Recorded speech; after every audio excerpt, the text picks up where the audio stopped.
Kalau Anda merasa belum terlalu menemukan apa spesialisasi Anda, merasa masih bingung dengan arah Anda, jangan khawatir. Kita bahas di video ini. Mengenai spesialisasi, yang banyak beredar di masyarakat adalah pendapat agar kita mengambil spesialisasi sedini mungkin. Dengan harapan, semakin dini seseorang mengambil spesialisasi, maka dia bisa menjadi semakin ahli nantinya, karena berlatih sedini mungkin. Biasanya nih, seorang anak dari masa dia sekolah sudah diharapkan tahu apa minat dan bakatnya. Ingin jadi apa dia besar nanti. Lalu kemudian dilatih sesuai minat bakatnya sedini mungkin, sehingga saat dewasa dia sudah ahli. Umumnya anggapan yang ada di masyarakat. Tetapi apa benar itu adalah satu-satunya solusi? David Epstein, seorang jurnalis Amerika, membahas hal ini dalam bukunya yang terkenal yaitu Range. Why Generalists Triumph in a Specialized World. Tidak selamanya spesialisasi sejak dini adalah solusi untuk menjadi ahli.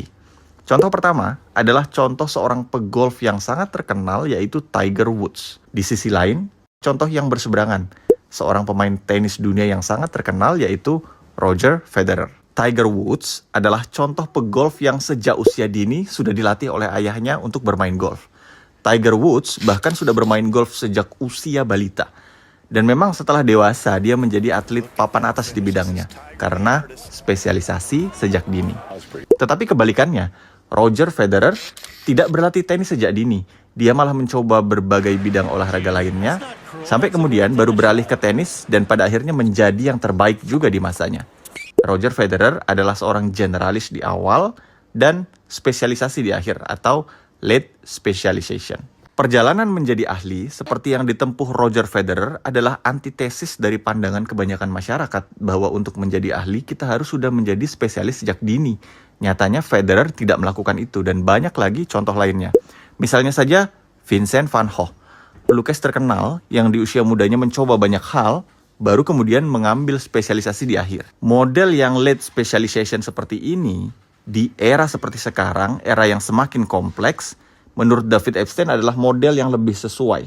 Lalu pertanyaannya, mengapa menjadi generalis di awal adalah lebih baik ketimbang spesialisasi sejak dini?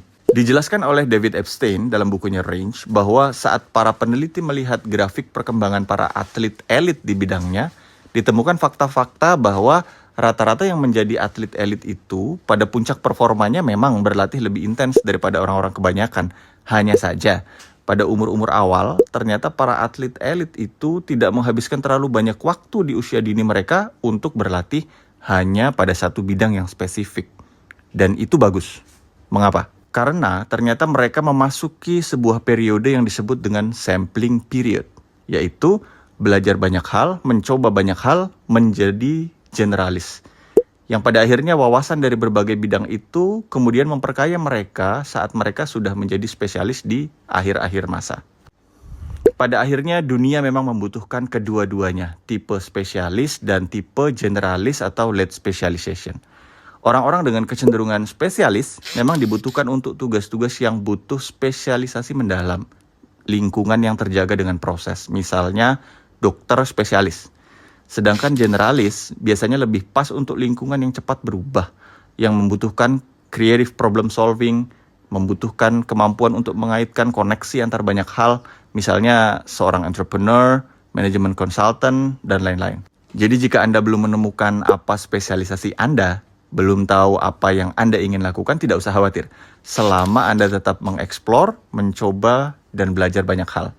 Sehingga dari eksplorasi yang Anda lakukan itu, Anda bisa semakin mengenal diri Anda dan kemudian fokus pada hal yang benar-benar Anda cintai, lalu mendedikasikan diri Anda untuk berkembang dan berbagi manfaat lewat hal tersebut. Anda menempuh jalur yang sama dengan Roger Federer, seorang generalis dengan late specialization. Bagaimana menurut Anda? Apakah Anda pernah menerapkan dua-duanya atau salah satu di antara keduanya? Silakan tulis di kolom komentar. Dan jangan lupa like and subscribe.